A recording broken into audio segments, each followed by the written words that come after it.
Prime Minister, thank you very much indeed for agreeing to see me here in London. Good to see you. It's been 10 years. It has been 10 years since I came to Jerusalem, yeah. A lot of things have happened. A lot has changed. A lot has changed, not least where I'm working. Well, I'm still working in this Yeah, place. exactly. Prime Minister, you've been elected 6 times. You're the longest serving Prime Minister in Israel's history, 15 years. Israel is 75 in a few weeks' time. And it ought to be a time of celebration both for you, for this extraordinary personal achievement, and for your country.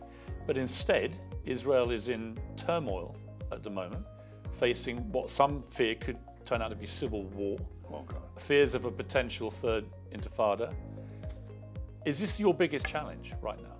It's a very big challenge, but I think that the prospects for Israel are great. I think there is a lot of concern about the democratic judicial reform that we want to move ahead with. But people think that it's going to result in a fissure that I don't think will last, because people will see at the end that Israel was a democracy, is a democracy, and will be even a stronger democracy after this democratic reform.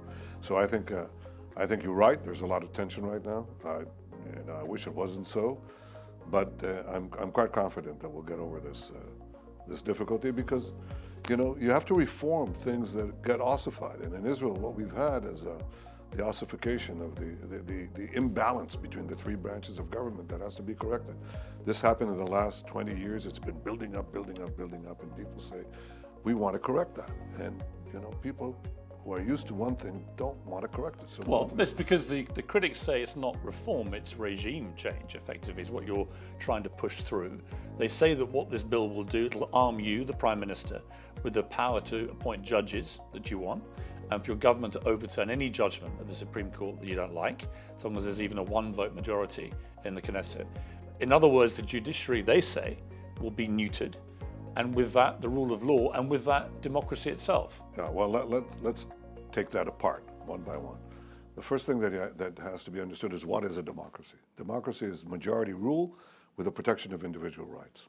And to get these 2 things, what you have is the checks and balances between the 3 branches of government, the legislative, the executive, and the judicial. Everybody understands that. In Israel, over the last 20 years, that balance has been taken off the rails, because the judiciary became not independent. It's always been independent, will always be independent. It became all-powerful. So it can nullify any decision of the parliament, the Knesset, and it can be a legal decision, a legal law, that's fine, but they say it's not reasonable. Doesn't exist anywhere in the democracies, such powers. It can nullify any decision of the government, and often has. It can nullify any appointment of the government. It can intervene in military matters. It can intervene in our battle against terrorists. It can intervene in taking gas out of the sea that costs us billions of dollars. I finally got it out. All these things are unacceptable. But it's called, well, hang on, it's called checks and balances. Well, there is no checks and balances. It's it's the only check and balance in Israel to the government. No, right? no, it's not. In all democracies, there's one other thing, and I'll answer your question one by one. It's important. There's one other thing that characterizes this, the judiciary in Israel, and that is that the judges veto the appointment of judges. They effectively select themselves. In other words, that doesn't exist in any democracy. The reform that we're dealing with right now corrects that. It allows for a balanced. Well, it means that you can pick them. No, I can't pick them. In fact, it's an even thing between the majority and the minority, the coalition and the opposition. It's in fact not that one side can pick them, but by the way, in most democracies, with the exception of Britain, by the way, they all judges are chosen by elected officials. And in Israel, the discussion is so narrow and so one-sided that they say, how could it be that judges will be chosen by elected officials? And I say, hello? This is what is being done in every democracy. But why is someone like you, who's always been such a staunch defender of an independent judiciary in Israel, why take a move that even some of your close colleagues and supporters say is a step too far in infringing on that independence? I absolutely will always defend the independence of the judiciary, and the way that's achieved in all the democracies in which judges are appointed by elected officials. In America, for example, who picks the judges? Politicians, the president, the politicians then have to affirm. By the way, that's replicated more or less in most of the democracies in one way or the other. Well, how are the judges independent? They're independent because once they're there either until retirement or until life. And that's what happened in the United States just now. I mean, the former president chose some very strong conservative judges, and the first opportunity, they voted against them because they're independent. So the independence of the judiciary will always be maintained. I think that the important thing to understand... But that's not how people are seeing this. Because they don't know the facts. Well, they studied the bill and they say they're presenting it as an autocratic move. No, they're framing it as such, but they haven't really studied the But is what you're doing really consistent with what you said in 2012 in this speech? Let me remind you of your exact words then. I believe that a strong independent court allows for the existence of all other institutions in a democracy. I ask that you show me one dictatorship, one undemocratic society where a strong independent court system exists. There's no such thing. In places with no strong and independent court system, rights cannot be protected. In fact, the difference between countries in which rights are only on paper and those in which there are actual rights, that difference is a strong independent court. This is the reason that I am doing and will continue to do everything I can to protect the court system and make it strong and independent. I will continue to operate this way. Every time a bill comes across my desk that could harm the independence of Israeli courts, we'll take it off the table. That's you, 2012. And now here you are, 11 years later, you're the one putting the bill on the table, which many people on all sides of the divide in Israel say is achieving the exact thing you were so keen to avoid. And I stand by everything that I said. An independent court, a judiciary that is independent is something that was in Israel and will remain in Israel. But here's the thing. In the last 10 years, the judiciary went from being an independent judiciary to an all-powerful judiciary. The balance of the three branches of government says that you have to have three branches that are balanced. In Israel, you have like one big trunk, the judiciary, that's what's developed, with two little twigs on the side. That's not democracy.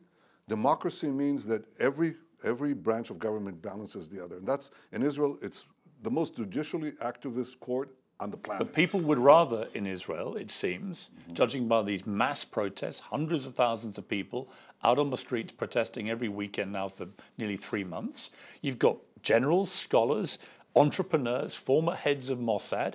Some of your closest political allies have come out and attacked this and said this is a judicial coup made by the majority in order to grab power away and not give Israelis the protections in law they're entitled to. Reservist fighter pilots refused to attend a training exercise, this week joined by 650 members of the IDF Special Forces Command.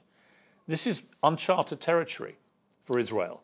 And you've got army general staff, senior military officials who believe this is now imperiling the security of Israel. And you've always positioned yourself, I know this because you've told me yourself before, as Israel's Mr. Security. Well, let's again, if you'd allow me to answer the question, I will. Okay, so the first thing is, I think balancing the judicial, having the judges not select themselves, which is what this bill is about, does not only weaken democracy, it strengthens democracy, because in all other democracies, with the exception of the UK, and there may be one more exception, the judges do not choose themselves, the elected officials do. And that's what this bill does, and I think it's right.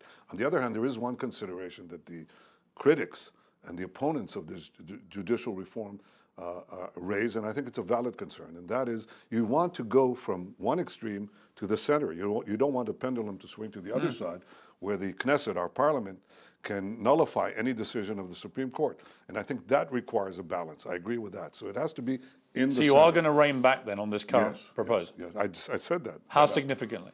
Well, I said that there's not going to be this unlimited power. When you want to restrain unlimited power, you don't go and give the parliament unlimited power over the court. But that's what they say this current bill does. I explained very clearly that as far as I'm concerned, that will not happen. So I think you need to reach the happy center. Now, the other thing is, look, I don't want the army, look, I think a lot of people go to these demonstrations. They're patriotic Israelis.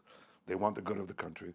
But a lot of them don't actually know the details of the bills, just like I just described. They don't even know that the leaders of the opposition, that are now going to these demonstrations, they themselves argued that the court, the way we select judges, should be changed. They themselves did it before the election. So all these people protesting just don't get it. Many of them don't. Many of them. Isn't that slightly patronising, Prime Minister? No, I don't think so. To tell your own people who are protesting in hundreds of thousands. I didn't say that all of them don't. No, you implied it. They just don't understand. Well, listen, you have to see the mainstream media in Israel that is going on this like a huge propaganda campaign. Well, the added complication for you is that you, of course, are still going through an ongoing trial that is suspended while you're Prime Minister for corruption and bribery. It's not suspended at all. It's going on all the time. So it's going on. It's going on, and in fact, it's unraveling. The charges, the charges that were put before me were ridiculous, and they're just unraveling in the court. You're discovering things like prosecutorial intimidation of witnesses, the blackmailing of witnesses, tampering with evidence. But here's the point. So all of that is coming out, and Robert, that will be dealt with in the trial. The judges that are going to decide this case have already been selected. They will not be affected by this legal reform. Here's the point I was going to make, is twofold. One, the Attorney General, Gali Baharav Miara, says you've broken the law by directly involving yourself in an overhaul of the judiciary when you're facing an ongoing corruption trial. She said it was illegal and tainted by a conflict of interest. That's completely false. I maintain the same conflict of interest restraints, and I'm abiding by every consideration. That my case is not going to be affected by this legal reform one iota. But what happened? But to insist, I am the Prime Minister of Israel. Israel is going through the most acute crisis in many years. You yourself said how important it is. To say that the Prime Minister of Israel cannot deal with something to try to bring a resolution to this crisis, cannot speak about it, cannot try to resolve this issue, cannot take care of the security of the country, which you yourself say may be impacted by this. This is absurd. If it was an opposition leader who was in power, who was going through a corruption and bribery trial, I don't think you'd have the same view. I think you would say. I think you'd say there's a clear conflict of interest here. I'd say no, there isn't, because the trial or my legal proceedings are completely unaffected by this reform. So the Attorney General, I mean, if the statement is that you've broken the law, you're saying as Prime Minister of Israel, the Attorney General's wrong about the law. Well, of course I'm saying it. I said it openly, and it's not a question. We have a disagreement on that. And in fact, that's going to be brought up in court proceedings. I think it's wrong. I think I, as Prime Minister of Israel, have a responsibility to see if I can somehow bring a conclusion to this impasse, somehow bring a resolution so we have responsible judicial democratic reform and at the same time keep the country together. Who's going to do that if not the Prime Minister? Yeah, but your point is that the judiciary has got too much power. Yeah. But what you want to do, and this is again from your critics, and there are a lot of them, and again, to repeat, they're not just people on the opposition. This is, the voices across the divide here on this. They say what you're pushing for is a form of autocratic rule, where the one remaining check and balance on your power as Prime Minister is just evaporated, and you ultimately can then determine judge selection, you can determine what laws you pass or don't pass. You become the overriding autocratic leader, as they have in many countries where there are genuine autocracies, of the kind that you talked about in 2012 in that speech. You keep repeating these shibboleths and these absurdities. I made Israel the most liberal country, among the most liberal countries on the planet. I liberalized its economy, turned it from a straight jacketed socialist economy to a free market economy that benefited the entire people. I brought in investments into the Arab sector more than all the previous governments combined. I'm very proud of the fact that the leader of the gay cell in the Likud, my party, I nominated to be the Speaker of the Knesset, the third highest position in the country. And he was elected not because he's gay, he was elected because he's very good. But that's the liberal position that I've always espoused and espouse now. To try to paint me as some third world autocrat is ridiculous. I believe in the balance. I'm a classic Democrat with a small d. I don't want to get into trouble with my American friends. But I'm a classic believer in the balance between the three branches of government.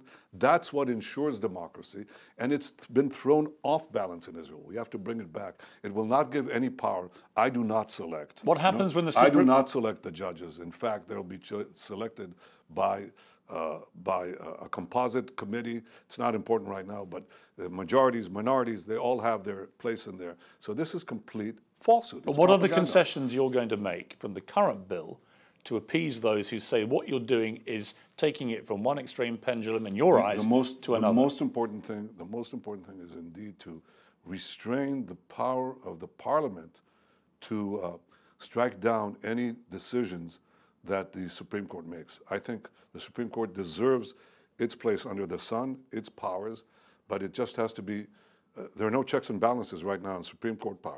So you want to get some checks and balances on that, but you don't want to eliminate checks and balances on the But you want to stop the Supreme Court from interfering in any... No. It's called against basic laws, which form the constitutional framework, if you will. You don't have a constitution, do you? No. Well, the Supreme Court argues that we do already. Former Supreme Court president said that the basic laws that have been enacted form a constitutional framework. So in any case, those laws, in my opinion, have to be protected. The Supreme Court can't challenge them, but it can challenge other laws. And the question is, what is the majority that is required in the Supreme Court to strike down a law? I won't get into the weeds of what they're going to do, surely, the Supreme Court, they will try and strike down this.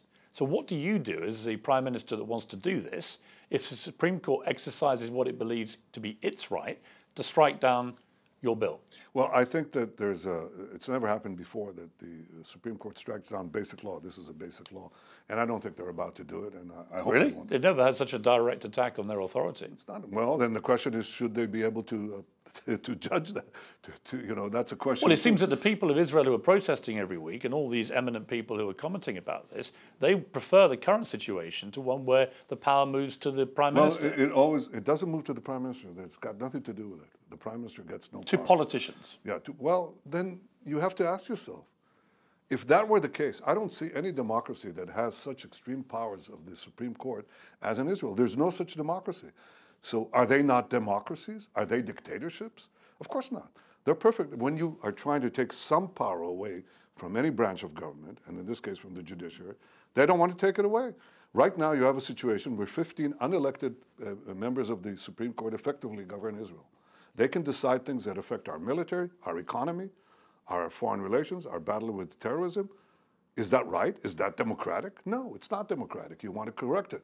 Israel is democratic in the sense that you vote for a government, but when you vote for a government, you want that government to govern.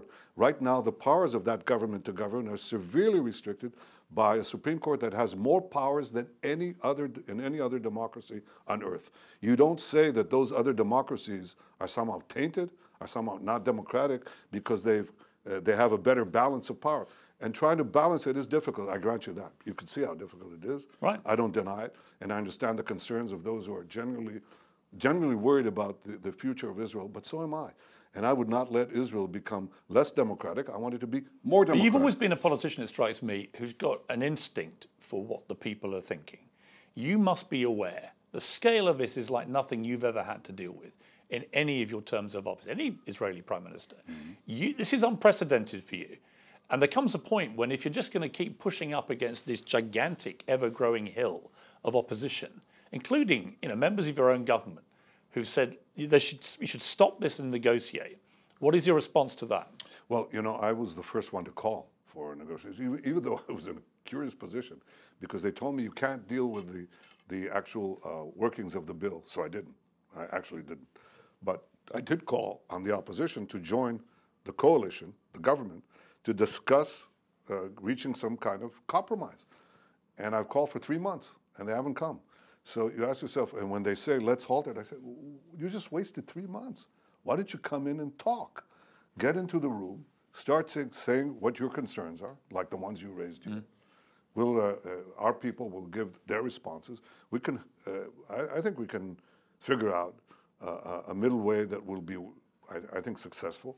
By the way, I still hope that will happen. Remember that the bill that is now in Parliament as we speak is one component, just one component. It really deals only with the selection of. But you know how big this is blown. You went to see Rishi Sunak, British Prime Minister, yesterday, and in their readout of your meeting, it spoke about the desire to save Israeli democracy.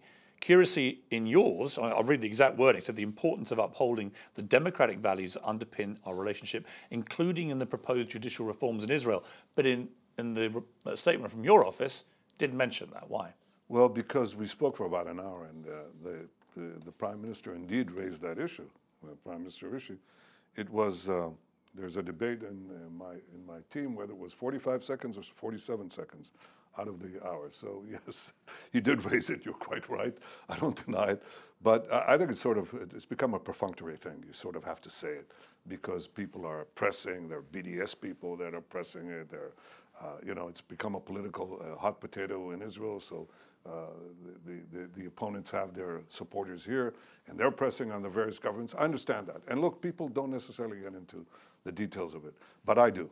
But the American president has also said the same thing, Joe Biden. Yes. He's also said that to you. Yeah, sure. I spoke to him the other day on the phone. And what did he say to you? Well, first of all, we spoke about Iran, as you can Of course, imagine. and I'll come to that. And a lot. But he raised that, and I assured him what I assured you, that Israel is and will remain a democracy. It's a worrying time for Israel with America because for the first time in polling history, a majority of Democrats in America now have more sympathy for Palestinians than they do for Israelis. There's been an 11-point swing in the last year alone. That must concern you. And what also must concern you, more people aged 18 to 29 now view more sympathy with Palestinians than they do Israelis. What's your response to that? Well, I think I've looked at other polls, but you can never deny that the alliance between Israel and America takes the majority of Americans to support Israel, and they do. They do consistently. But that's got to concern you, hasn't it? That poll. You look at it and you say one thing. America is changing not vis-a-vis Israel. America is changing vis-a-vis America. But one of the reasons and you've often said that. Well, yeah, yes, but America is changing vis-a-vis America, and therefore it changes vis-a-vis Israel. But I think the main bulk of the American public, by the way, across the political spectrum, a wide berth of the political spectrum, support Israel because they see Israel as representing the values. Right, but not Democrat supporters, and nor the young ones, 18 to 29. Well, there's a question of where that goes and whether this pendulum doesn't swing back. One of the reasons is they cite a lot of them apparently your very close relationship with Donald Trump. They think that you really pivoted to him. You described him as the greatest friend Israel's ever had in the White House. I said Israel had no greater friend in the White House. That's true, because he did some very good things. He moved the embassy to Jerusalem, recognized Jerusalem as our capital, recognized our sovereignty in the Golan Heights, and went out of this disastrous Iran deal, nuclear deal that would have paved Iran's path with gold to nuclear weapons. So yes, I appreciate it. But I always approach American presidents, whether it's Did you take Donald sides Trump. too much with Trump? Not at all. I never took sides. Did you with align anyone. yourself too much? I didn't align myself with anyone. I didn't come in as a Republican or a Democrat. I came in as an Israeli, and I have close friends among both sides of the aisle. Joe Biden, with whom I often disagree. By the way, I somehow disagreed with Trump too. I tried to tell him we should go to. Well, he wasn't happy when you tweeted your congratulations to President Biden on winning the election. Maybe not. But what I well, he was extremely. If you don't mind me, I don't want to use a profanity in front of you, but he was heard on tape saying that it was the ultimate betrayal. He hadn't spoken to you since, and bleep him, he said about you. He then added, Bibi is Bibi. Bibi didn't want to make peace, never did. Right. Well, I did, actually. With his help, we made a breakthrough peace, the Abraham Accords with 4 Arab states. It's a turning point in history. And if I came back, it's to do 2 things. Came back into office because, as you know, it's not walking in a rose garden to be the Prime Minister of Israel at any time, and especially this time. The reason I came back is to do 2 things. 1, block Iran's quest for nuclear weapons that aims to destroy my country and threaten every other country. And the second thing is to expand the historic Abraham Accords, the peace accords, and end the Arab-Israeli conflict. And I believe that I can do both. And that's what I'm here for. But look, I've dealt with presidents. Have you spoken to Donald Trump since then? He wrote me a note. What did he say? he congratulated me on my victory. Did he? Yeah. So have you made peace? Have you spoken on the phone? I never made war. I mean, he might be back in the White House. I've always, look, I have to tell you, Joe Biden has been a personal friend for over 40 years, and I've disagreed with him. Donald Trump has been a great friend, and I've often disagreed with him. Not often, but sometimes. And the same happened with other American presidents. I represent the people of Israel, a people who, for 3,000 years, actually 3,500 years, is trying to survive and revive itself in our ancient homeland, and we did. It doesn't go without problems, as you can see. It doesn't go without debate. Israel is fiercely democratic, fierce debates. But I believe that my mission is to assure that Israel is sufficiently strong militarily, economically, diplomatically, to defend itself against the likes of Iran. How did you feel when... They want to wipe us off the planet. I'm going to come to Iran in one moment. How did you feel about Donald Trump having dinner with Kanye West and the white supremacist Nick Fuentes? That was horrible. Two people who dispute a lot of anti-Semitic I thought stuff. it was horrible, and I said so. I think it's a big mistake. It's wrong. It's wrong from every point of view. How damaging is it when someone with Kanye West's following suddenly seems to go rogue anti-Semitic in the way that he did? My father was a great historian and a historian of anti-Semitism. It goes back about 2,500 years as a sort of a doctrine that keeps changing. But basically people say there's trouble in the world, I want to blame the Jews. We have a setback here or a setback there, blame the Jews. The communists say the Jews are the capitalists say the Jews are the communists, blame the Jews. So, you know, that's a deep-seated pattern. It should not be countenanced, it should not be accepted, it should be rebuked and condemned, and that's what I do. And I don't care where it comes from or from whom. Let's talk about Ukraine briefly, if we may. I interviewed Governor Ron DeSantis, the Florida governor, a few days ago, and he said that Vladimir Putin is a war criminal and should be held account for his crimes. Do you share that view? Well, I think that I share the view that the Ukraine war is a horrible, horrible tragedy, that it should be, if I can do anything to help stop it, I will. And I'll refrain from saying more because I might be in a position to help stop it one day. And have you been asked to, I know you were asked at the start to try and mediate perhaps. Have you been asked again? I haven't been asked officially, but I received unofficial approaches from, supposedly from both sides. I don't want to say more than that. At the time I wasn't the prime minister. I said there's one prime minister at the time, and I'm not going to jump in. And if the opportunity arises where there's a realistic chance that I can help stop this tragedy, this horror, there's no other word, then I'll do it. But it wasn't a legal invasion, wasn't it? I mean, it broke every international law. No, it's not the question. The question is, where is the, what is it that you can do to stop this horror? And, as long as there's a glimmer of a chance that I can, I'll keep that glimmer alive. Iran now can enrich uranium to 84% purity, which clearly is a dangerous situation, not least for Israel. They might see what they perceive to be, from what they've read and heard, an unchecked Israel government packed with what many people view as extremists, as a as a threat to them. So, okay. Well, let me just put that to you, because people have said that. Well, they say a lot of silly things. I mean, this is silly. Israel is a... No, this has come from Israelis who fear that may send the wrong message to Iran. Well, I think that's nonsense. I mean, I think all Israelis are united in seeing the danger of a nuclear Iran. All Israelis understand that, at least I understand, that it's my responsibility as the leader of the one and only Jewish state, which Iran calls for its annihilation, to do everything in our power to stop it. And Iran should know that I and Israel will do everything we can to stop it. It's got nothing to do with the composition of the government. It's got everything to do with the composition of our history and the fact that they're calling for our destruction. Rishi Sunak said again in the readout from your meeting, our governments will continue to work closely together to push back against aggression from Iran and manage the risk of nuclear proliferation. But in reality, what can someone like Rishi Sunak on behalf of Britain do to help you in this situation? I think, first of all, it's important to say it. I think it's important also to apply economic pressures.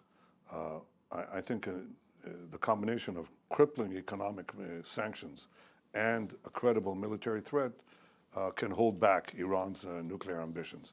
I don't think, without a credible military threat, you're not going to stop Iran, just as the only thing that stopped Saddam Hussein was a credible military action on our part. The only thing that stopped Syria, Hafiz Assad, or rather Bashar Assad, from developing nuclear weapons is a credible military action on our part. Gaddafi feared a credible military action on the part of the US, so he gave up his nuclear weapons. North Korea didn't. So it has now nuclear weapons that can cover half of Asia and very soon perhaps the United States. Iran is 50 times more dangerous than North Korea, and we must do everything, and I must do everything to prevent it from having nuclear weapons. What is required from the international community? Sanctions, strong sanctions from the United States and from Israel, a credible military threat. Final question, Prime Minister. There have been 88 Palestinians and 15 Israelis killed so far this year. It's the highest rate of deaths in 2 decades. Many are saying that a lot of this is down to incendiary rhetoric from some of your right-wing members of your government, and they particularly cite Bezalel Smotrich, who earlier had called for the segregation of maternity wards so Arab and Jewish newborns would be separated at birth. He's now in charge of the civil administration of the occupied West Bank. Last week he said, who was the first Palestinian king? What language do the Palestinians have? Was there ever a Palestinian currency? Is there a Palestinian history or culture? Nothing. There is no such thing as a Palestinian people. That's not helpful to anything, is it? I think that there are a lot of statements that he made previously that he walked away from, and some he said were not accurate. In any case, they're part of my government, but they're part of my government, and I decide policy. But do you distance yourself from comments like that? There are many comments. When he called for the Palestinian town of Hawara to be wiped out? Of course not. Of course, that's totally unacceptable. And he should said someone like him he corrected. Should somebody? But wait a minute. Be fair to him. I don't know if it was 20 minutes later or 30 minutes later or whatever, or a few hours later, he said, "I was misunderstood. That's not what I meant. We don't believe. He doesn't believe." And by the way, I know him. Got to work with him now a few months. We don't believe in collective punishment. I go after the terrorists. I go after those who support the terrorists, but I don't believe in collective punishment. I also think that you should know that the rise of Palestinian terrorism and as a consequence, the fatalities that you're talking about actually happened in the previous government. It doubled the number of shooting incidents, drive-downs, and other things that are involved in terrorism came from the Palestinian side. And the weakness that we have here is the weakness of the Palestinian Authority that doesn't send its security forces to stop the terrorists, and therefore we have to do it. And what we are trying to do right now is calm things down, put if you will, put some kind of mechanism in place that we're trying to do with the Palestinian Authority and with others to stop the violence, or at least reduce it. But members of your government saying stuff like that is unbelievably incendiary. Well, that comment on that village is absolutely right, and he walked away from it very quickly.